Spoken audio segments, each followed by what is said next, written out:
Thank you, Lakshmi. Hello, everybody. I am Gosavi, Global Head of Sales for Finacle. Trust you are having a great conclave so far. It's my pleasure today to host this panel discussion on scaling digital innovation in retail banking. In the last decade, financial services has seen many innovations that have radically changed both the business and the experience of banking. Continuous innovation is an agenda for banks globally today. Yet, we find that many of the banks are struggling either because of legacy systems or regulation or their own risk-averse culture. In this session today, we will listen to 3 progressive banks who have made innovation an integral part of their DNA and delivered superior business outcomes. Paytm and Jio Payments Bank are new entities that have harnessed the power of an open banking system and also built a modern architecture. Emirates NBD is an established bank which has made digital transformation a priority and today is among the most modern and agile banks in the world.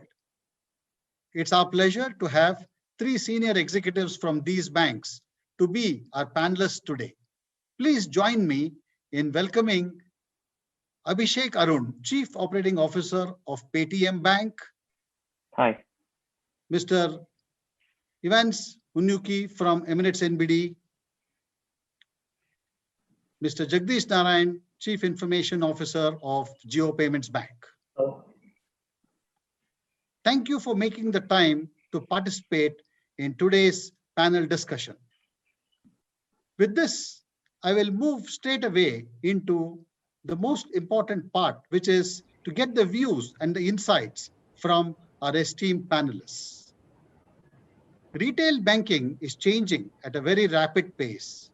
At the same time, clients are juggling between changing customer requirements, changing regulatory requirements, dealing with new competition, and managing the expectations of their customers. Gentlemen, each and every one of you is delivering continuous innovation in your own context, given the fact that each of you has your own unique business model. I would like each one of you to share your own organization brief, your charter, and the focus markets which your organization operates in so that the audience can benefit from your experience. Abhishek, can we start with you, please? Sure. So our charter is very, simple and straightforward. We would like to offer financial services to 500 million customers in this country. So half the country, we would want to offer financial services. That's our aim. And all of this using mobile. So creating a mobile financial ecosystem for consumers in this country is what our charter or credo is. And all of this without in the context of something which is no entitlement, no dual charges or no additional charges to be levied on the customer and to be transparent to them. So these are the 3 tenets, and the fact that we need to reach out to about 500 million customers, and we are already on the way. We now have upwards of 300 million consumers. How do you reach out to about 500 and then offer a host of financial services, not just banking? That's what we are aiming for. Evans, can we hear from you, please? Thank you very much. And good day to everybody. My name is Evans Manuki. I'm the Group Chief Digital Officer at Emirates NBD. I'm also the head of E20 Digital Business Bank at Emirates NBD.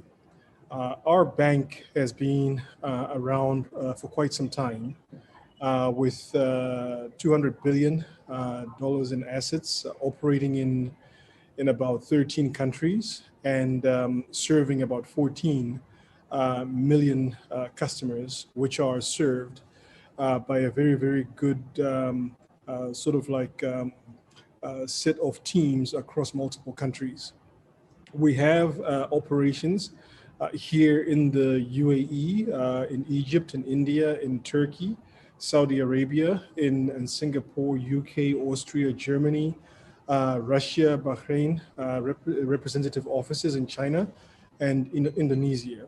We've just done an acquisition in Turkey of Deniz Bank, which has given us the additional reach into some of the European environments.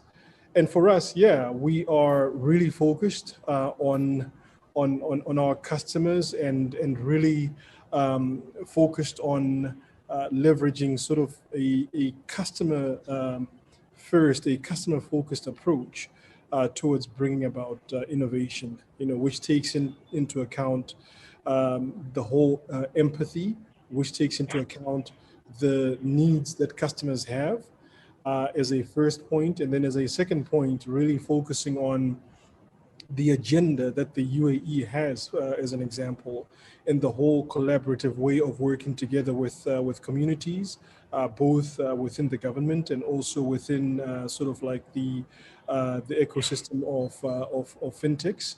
And then lastly, it's about sort of like building organizational capability and sort of like looking at digital and looking at innovation as not only the jobs that people like myself or my team have. These are jobs where every single person in the bank, our group CEO Shane Nelson, has made digital a mandate for everybody. So it's open to everybody, and that helps with that whole cultural sustainability of digital. So it's really about community building and enabling and getting into things such as design thinking workshops and tool sets for the whole bank, not just for a few people. Jagdish, can we know more about what drives innovation at Geo Payments Bank? Everybody, this is Jagdish Narayanan. I am the Chief Information Officer at Geo Payments Bank.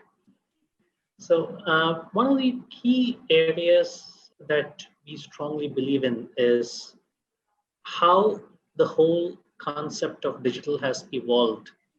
Now, if we flip back about 20 years ago, we would all go to the bank to do our transactions.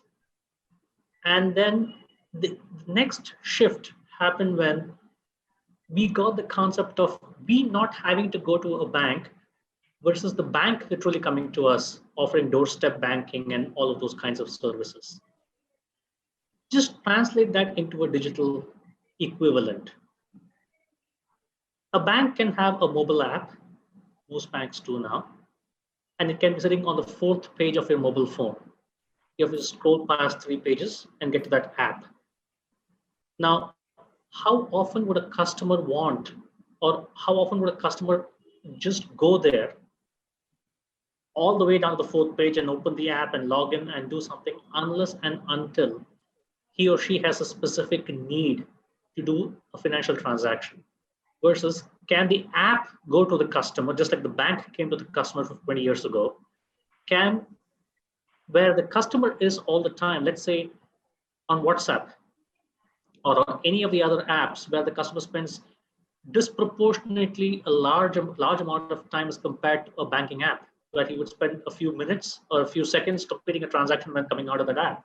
Can we be with the customer where the customer is, and hence be able to serve the customer all the time, and not only for those minutes or seconds when he or she comes into our app for a specific transactional purpose?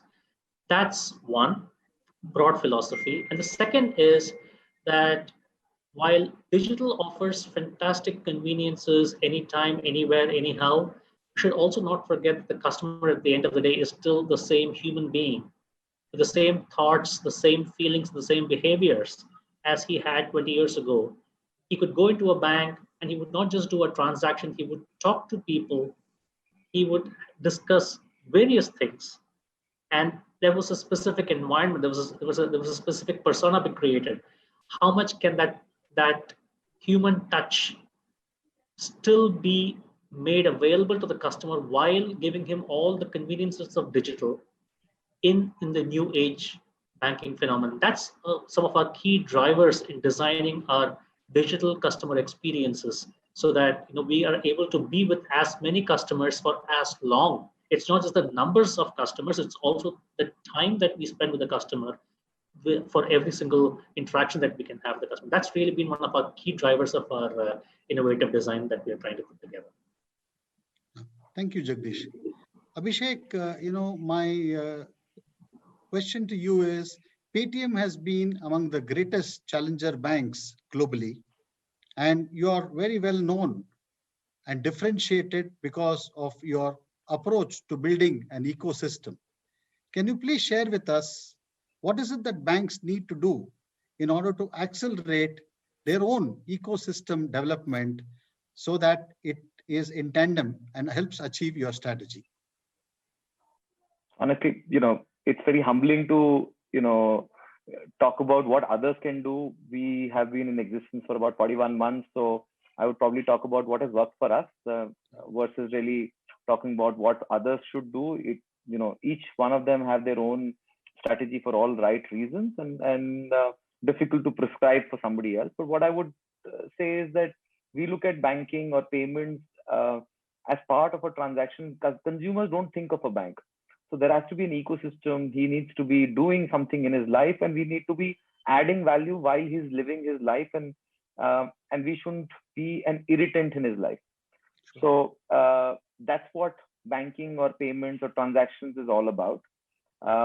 There are obviously use cases where he needs to be far more involved. If it's a large purchase, if it's a large transaction, he may be more involved. But the transaction itself has to be so seamless that he doesn't really realize that there is something which he is doing. It should happen seamlessly at the back, and that's what the work of the bank is. That the bank does a lot of work in the background, and things move progress forward. I'll also kind of talk about the fact that if you look at the last 8-10 years, there is an evolution from consumers getting attracted to possibly search, to commerce, to today payments as a large use case, and payments across consumers, across merchants, online and offline. When all of this kind of comes together and the customer is transacting, the banking part is something which happens seamlessly with it. So that's how we look at the entire piece, and we offer services right down from online transactions to an offline transaction to commerce, and going right up to financial services. While a lot of companies, on the other hand, are possibly starting their journey from commerce, going to payments, and then to financial services, and then now we are seeing companies from financial services moving into commerce. So there are all possible scenarios and situations available. But I think from our perspective, what has worked well is that we are offering the consumer something which is so easy and simple, and do not make his life difficult. If you're not making his life difficult, he's happy transacting and using us. If you make it difficult, then he'll probably go away from us. And using digital and using all these benefits, we are able to offer a unique spoke offering, which otherwise would be difficult to do. And one of the biggest elements from a business perspective is your cost of acquisition. So if your cost of acquisition gets covered, at one time, and on top of it, multiple things can be done, payments as a use case becomes almost a zero cost business. So you don't make money on payments, but what you then do is to build on top of it and get various revenue lines going. And it's not that payments doesn't make money, but I'm just saying that, the way in India, UPI and some of these ecosystems have developed where government has regulated a lot of the commercial structures, standalone players only doing payments will find it always very difficult. So I think making the payment side convenient and then building on top of it is what has worked well for us. And that is one possible model for people to look at. Yeah, thank you, Abhishek. Emirates NBD is a diverse entity with interests in retail, in corporate, in business banking, and as well as, you have Emirates Islamic. So I'm sure each of these entities has their innovation priorities. So we'll be interested in listening to you on how you manage this diverse innovation agenda? And does the innovation happen centrally, or is it at the end points where you interact with your consumers? So thank you, Venkat. Yeah, you're right. The organization is really diverse, and the one thing that we really have found is that the easy part is generating ideas, but the really the part which requires a lot of discipline and focus is having a way of helping those ideas to see the light of day, to get sort of like explored and to end up actually being deployed and getting into a live type of environment. So what we typically do is we kind of look at innovation, sort of like with the word innovation being two words which kind of are interesting. One is little I innovation, and the other is big I innovation. And in the bucket of little I innovation, we put in sort of like the incremental types of changes. These are the spaces where we open up, for example, to employees. We have design thinking workshops, which are really sort of like focused at helping give employees the voice to be able to highlight areas of inefficiency, areas where things don't work so well. And sometimes you find that all they want is really, if they could just get sort of like 50,000 here or 20,000 there, they could just make this incremental change, which already makes life significantly much easier, both for the employees that serve customers and also for the customers that they serve. If you look at sort of like design methodology, that little I innovation would be more in line with sort of like design by analogy, where you're looking to make incremental changes to make the processes better. That's the first thing that we do, and we open it up to employees. The second type of innovation is big I innovation, which is more sort of like akin to first principles design thinking, and this is where you look at solving problems, but not necessarily from a starting point of what you have today. Maybe what you have today is not really good enough to solve the problem that you're trying to solve, and maybe you need something completely new. I'll give you an example of that.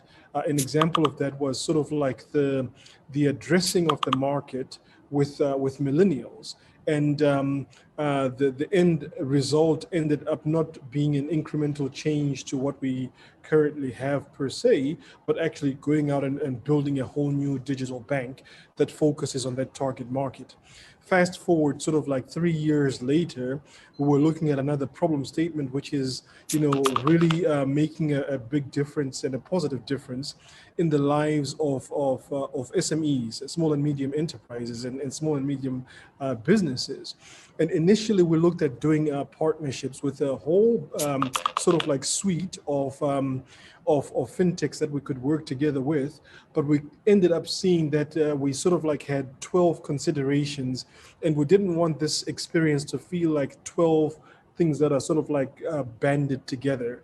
So we decided, why don't we actually go and purpose build a digital SME bank which focuses on this other target market. Yes, let's also do partnerships which help us to bring certain assets quicker, but that's more on the big I innovation, where the whole answer was not incremental to what we had before. It was basically going out and doing something completely new. Then the last piece that I'll mention is sort of like blue sky enablement, which comes with the embrace of sort of like emerging technologies. And it doesn't matter where the technologies are coming from. They could be coming from very good key partners like, in Infosys. They could be coming from fintechs. They could be coming from various areas. But what we do is we we've embraced this way of work, which says, first, let's get our architecture right.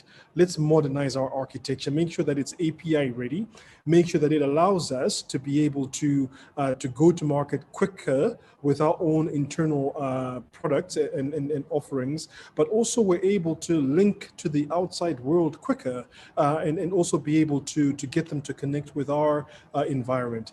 And with that said, we've gone into sort of partnerships with the government here in Dubai. We've done partnerships with fintechs where we're able to sort of like get some of their key strengths, whether they're SDKs or APIs and so on.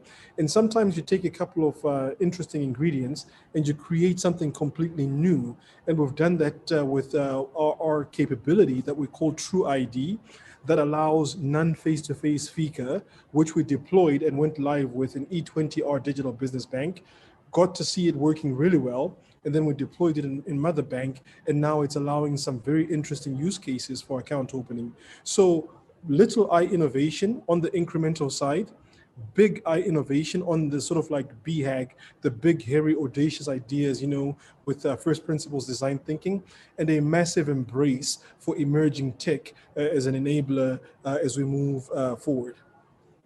Yeah, thank you, Evans. That's very interesting. Jagdish, question to you is, Reliance is a great example of an organization that has achieved mega scale in a variety of industries. And now, like, you know, you have this ambitious foray into banking. So how do you leverage cross-industry insights and learnings to make the bank, you know, successful? Thank you, Venkat. So one of the things that we've always believed in is to kind of learn on the different models, what worked and what did not work.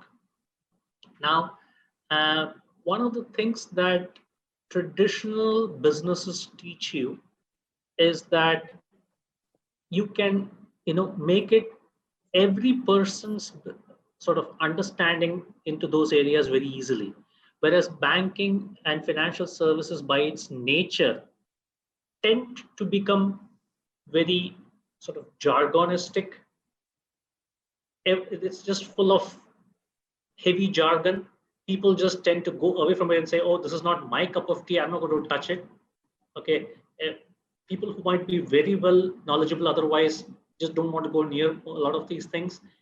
It could be something as simple as a payment. Go and ask 5 people what is NEFT and RTGS and IMPS, and they just going to look at you. What did you just say? I mean, I just could not understand what you just said. You just used a few alphabets here and there, and I just could make sense of what you said. So how can we even simplify these things so that people don't feel overawed when they have to take on these things in as easily the same way as they can take on traditional businesses? 2 is, how do we, one of the areas that we have always been thinking is, there is no need for us to really get rid of the old and then bring in something new. We can leverage the old with the new. There are a lot of businesses, there are a lot of opportunities in the business space, in the merchant banking space, etc., which is what we're trying to leverage as an ecosystem. Okay, there is a telco behind it, which offers you the fundamental digital capability and the data capability as well. So the entire construct of how we want to build it is by firstly understanding what the customer does, where and what the customer does not do, and why the customer does not do certain things, either because they just overawed or because traditionally financial services has always been these just English only kind of platforms, which then takes away a huge chunk of potential customers just away from being able to work with the just offer to avail of the services. These are some of the key considerations that we have taken into account while designing our customer experiences and our products in terms of how we want to innovate and take it to the customer in a place, time, and manner that customers can actually adopt it in scale in exactly the same way as they adopt other traditional manufacturing products. And that's really how the whole transition has been kind of structured. Great. Moving on, in this panel today, I think we are very privileged to have a chief operating officer, a chief information officer, and a chief digital officer, which I think is very good and it's very unique because we can get different perspectives of how, each one of you is contributing to innovation. So I will ask Abhishek to share with us, in your role, Abhishek, as chief operating officer, uh, what are key focus initiatives for you, and how would you measure outcomes, within your own organization for these innovation initiatives? I think all initiatives, at least, whether in innovation or any of the other kinds, finally lead to either the customer doing more business with you, more satisfied. How does it impact your customer? And customers are two kinds. One, your own employees, and the other is the final end customer. So what we do is to look at any initiative from these two yardsticks, and then you can obviously have revenue numbers, costs going down, NPS scores. All of those things are byproducts of really taking this to the next level. I kind of also echo what Evans talked about. He created a framework and he's talked about EEE and so on and so forth. What we really look at is possibly, we don't really look at incremental improvement. And that's probably because the fact that we are new off the block, we can start afresh, look at things in a much more newer light because we don't have a legacy stroke and existing architecture. We are building something today. We just about 3.5, 4 years in existence. So for us, everything we start with thinking of scale, thinking of doing it for the first time in a very different manner, and specifically bringing different skill sets into the structure. So if you look at onboarding, we look at onboarding not from a bank perspective. We look at onboarding the risk part from the bank perspective, but the pure onboarding processes much closer to what a telecom would do. Customer service from something which some of the credit card companies do, some of the luxury brands do, and then try and bring those elements into it and kind of stretch ourselves to look at beyond normal and set ourselves very, very audacious goals. And that has kind of helped us. And I'll just give you a couple of examples. When we started the bank, we didn't really look at physical onboarding, physical paper onboarding. We started without paper biometric onboarding. With COVID coming in, we realized that people may not want to do biometric. We moved completely to video KYC. So about 80% of our onboarding is now video KYC. We realized that the scale at which we do video KYC, we actually had to build our own system. So we in-housed our system. So today our video KYC system is in-house, created on our own, built for 1 million KYC a month. And that's the scale at which we work with currently. So, when we think of this, when we started off, we probably did not have the expertise to do video KYC. But the scale at which we need to do, we didn't find players doing this at this scale. And that's how some of this innovation, and then you bring it down to what is the revenue, what is the cost which you're saving, what is the benefits which will come in. But those are easier than, but I think to start off with is that you want to change the way something is available today. Only then we will be able to make a mark in the light of a lot of other options available to our consumer. And we are new kid of the block. So I think in that context also, this is important for us. We hope 10 years down the line, 20 years down the line, we are able to keep that culture, because it becomes difficult as you grow larger and larger. You manage a large number of customers or employees. Some of these things are difficult to do, but that's the cultural side of it. Excellent. Thank you very much. I think those examples are really great. Evans, you have a contemporary, job title and a role in the Chief Digital Officer. I have the same question for you in terms of how you will basically, you and your team will drive the innovation agenda, and how would you measure progress? Thank you so much, Venkat. I think it's quite interesting listening to Abhishek and what he's just described on looking for a video KYC solution and eventually deciding to build one. Because it was interesting to also see our journey sort of like along similar lines. I think the one thing, the first thing which is very important is on your question.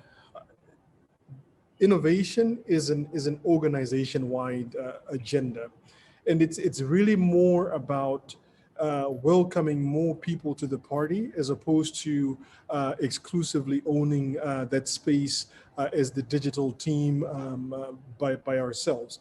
So our way of work, we actually created a purpose statement that we used as sort of like our North Star when it comes to how we interact with our colleagues, how we interact with each other, how we interact with our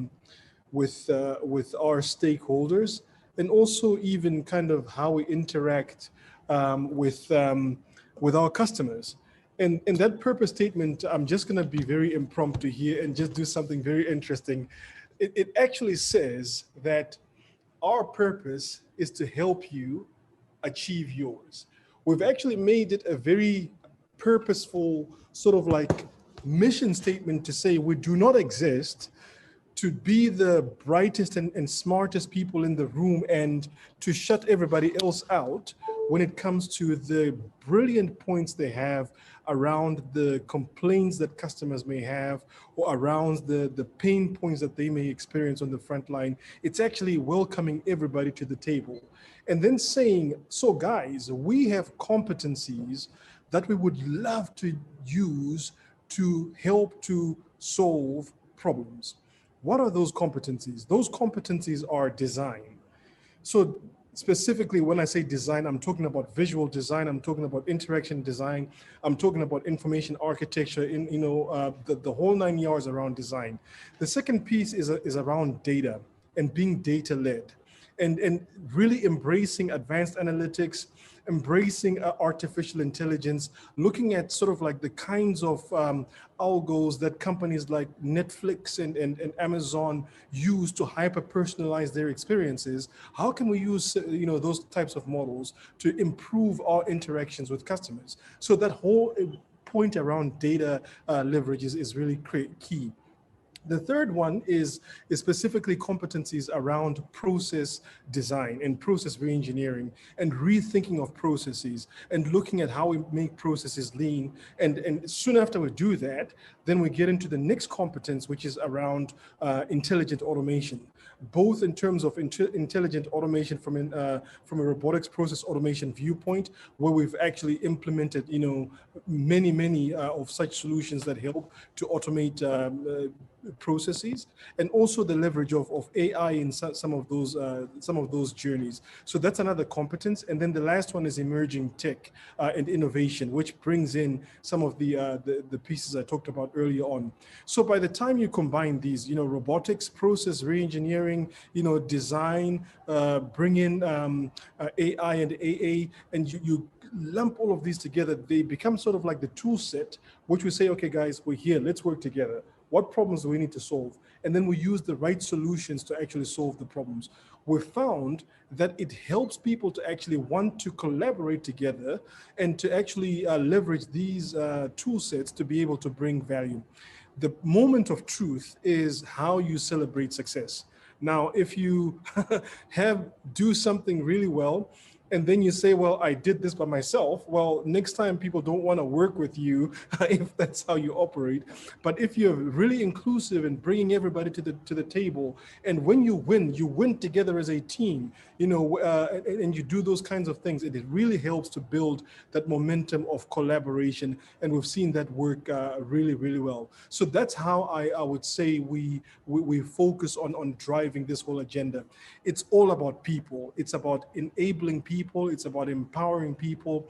It's about welcoming people working together and then sharing these problems and then helping each other to sort of like succeed. The point on KPIs, I think ideas are very, very good. they need to be executed, which is one key KPI. So we used to sort of like celebrate, oh, we've got many ideas, okay, but how many of those actually reached sort of like a prototype phase? Okay, then we were getting lots of those, and you're like, okay, but how many of those actually reached sort of like a POC phase?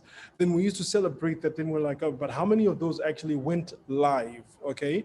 Then we used to celebrate that, then we're like, but how many of those actually had adoption, right? So it's really about getting to the point of execution. And in addition to execution, it's getting to the adoption piece. If adoption is not happening, have we designed it well? Can it be designed better? Have we solved the right problem in the right way? It's about both the point of being effective and being efficient, you know, doing things well and also doing the right things. That's how I would respond to that question. Thank you, Evans. This is quite interesting. Jagdish, to you as the person making all the right choices for technology, I'd like to understand from you what are the focus areas for you and your technology organization to drive this entire agenda for innovation, at Geo Payments Bank. We have also defined objectives from a customer perspective, as in from an outcome and key result point of view. It's always on how whatever we deliver can result in a higher customer sort of adoption or a behavior of a customer where he or she is more inclined to use our services, give us feedback on what we can do more and better, and then use that to drive our entire innovation process. So that's been the way we have designed our core outcomes and key areas in terms of how we build it. Now, what we've been trying to do is make use of the fact that by virtue of the legacy businesses that the group has, there is a huge customer outreach that is already there, right? Be it telecom, be it retail, be it all of the different businesses that are there in the group together literally has, practically almost, very, very few people in the country would probably have not touched any part of the group businesses. I mean, it's hard to imagine someone that doesn't have it. How can we leverage that to understand the customer behaviors and hence personalize our solutions to those behaviors and solve real life problems for those customers at the place and time and manner that is suitable for them? So that is our drive. It is not that we create a one size fits all that will just be served out to everyone and then hope that people pick it up. And that kind of adoption practically doesn't work. It has to be personalized. At the same time, while doing this personalization based on customer behaviors and patterns, we're also completely mindful of things like data privacy and protection, things like that. We just want to make sure that the customer is assured and is guaranteed every time that his data, his personal information is completely protected and it is his data that he owns, and at his consent and his willingness, he can share it with us for a specific purpose that we would use it for, and then we would not use it for anything else. So that's also the promise, and that's also the guarantee that we give to the customer, that while we would like to offer hyper-personalized point solutions, very specific to the customer at the time and place that is suitable for him, at the same time, we will make sure that there is complete data protection and privacy at all time, and there is no way there is going to be any compromise to that. So these are the broad tenets around which we have designed our entire solutions, and the outcomes are also driven by these. It's like, how much and how well have you served our customer, and at the same time, how well have we ensured that there's 100% protection of his privacy and data. These are the two broad tenets I think that have driven our design. Thank you, Jagdish.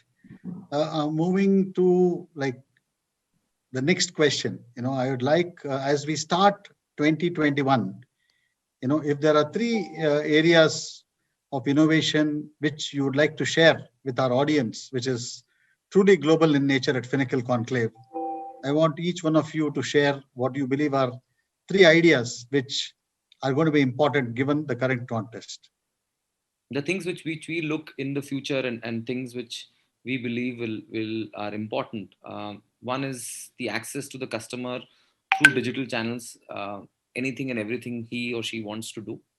The second part is the fact that personalization, for specific offerings, what level of personalization we can do, the risk and the fraud element of it, and what kind of checks which can be built on the fly, the entire risk management using AI and data analytics.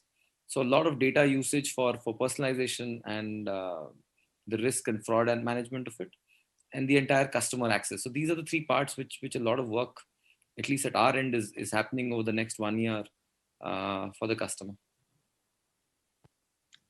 Thank you, Abhishek. Jagdish, would you go next on top 3 ideas for 2021? Sure.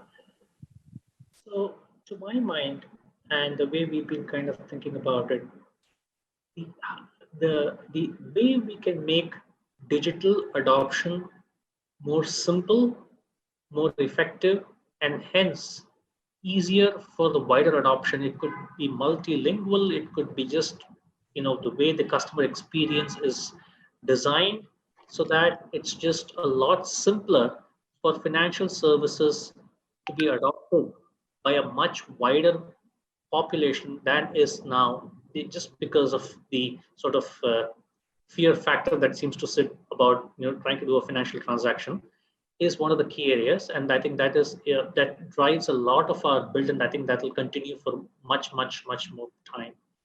The second thing, of course, is the fact that we need to have point solutions for specific problems. We are, I would say, we're kind of past the era when we had these super large solutions that seem to cover a huge swath of areas, but that would take an enormous amount of time and money to just implement it. That kind of era is kind of behind us. We need to have very specific point solutions. So whatever we design and build is for a specific purpose, for a specific problem, and hence has to be done in a very short span of time and solve that specific problem, and then move on to another one. So it can't be like those huge, gargantuan solutions any longer. So that is going to be another key focus area. And the third definitely is going to be scale, because again, amongst all the industries, financial services, and even within financial services, ironically, the payments industry happens to be one where of everything else, the customer is least tolerant to any failure at that moment. Now it's just that. I mean, you're at a shop and you want to make a payment at that instant. If the transaction fails at that instant, the customer is extremely unhappy. I mean, he could be doing something else. He would probably not be so unhappy. He might be buying an insurance policy. He might not be so worried if that policy could not be bought at that very instant. He'll say, okay, I can come back an hour later and try it. No, that's not a big deal. But if he couldn't make the payment at that shop at that instant, he's very unhappy. If he couldn't, just transfer money to his friend who is in need at the middle of the night for an emergency, he is extremely unhappy. So, the ability for us to scale with zero failure rates at humongous volumes is going to be another key area, because that kind of performance engineering for zero tolerance to failure, especially in the area of payments, with the kind of digital explosion that we are looking at, especially in India, is topmost priority for us. That's really what we think. Thank you. I think we've done very well on time. So, with your cooperation, I think, I have time for, each of you to speak for 2 minutes. And maybe I will request, Abhishek to talk about this whole fintech revolution, as well as like how, you have made the best use of this India stack, which, is talked about globally today. So, what is the role it has played in enabling your bank to scale? If you can take 2 minutes, Abhishek, and please share with the audience, it'll be great. Yes, I think the entire India stack about the identity, the transparency, the security aspect of a customer, and being able to onboard customers at scale is something which we used. We were lucky that we started our bank at the time when Aadhaar and some of these functionalities went live, and we were beneficiaries of it to be able to onboard large number of customers and our cost of onboarding is under $1. So that really helped us. And the other element to this particular piece was the money transfer side of it. So if you start from the start, one is the onboarding, the other is money transfer just on a virtual ID. That's something which again worked very well for our consumer side as well as for our merchant side. What it also did was to do away the need for the consumer to specifically have an account with me. We could power your money transfer on our app while you could have a bank account with somebody else, but your interface became Paytm. So one was the onboarding of our customer on our app. Second could be the customer not wanting to be onboarded, but saying that, okay, I want to use all the services of your ecosystem. How do I use it without having a banking with you? And they could just go ahead and do it and transfer money real time, get their summary statement. Their interface became Paytm versus the bank account becoming a container at the back. So that's the other second interesting change which we saw happening around. Then the next element sitting on top of it started in terms of whether it's the merchant payment, whether it is bill payment, whether it is toll and transit, whether now it is coming into metro, all of those elements getting digitized and government wanting digital transactions to happen there. So all of these rails, we became numero uno in each one of them, given a large consumer base and the fact that you had seamless onboarding and services available. So sometimes, I think we were not allowed to probably lend and do some of these things which large banks do. It forces you to look at things in a very different manner, and we kind of worked on these solutions far more than possibly worried about extending another loan.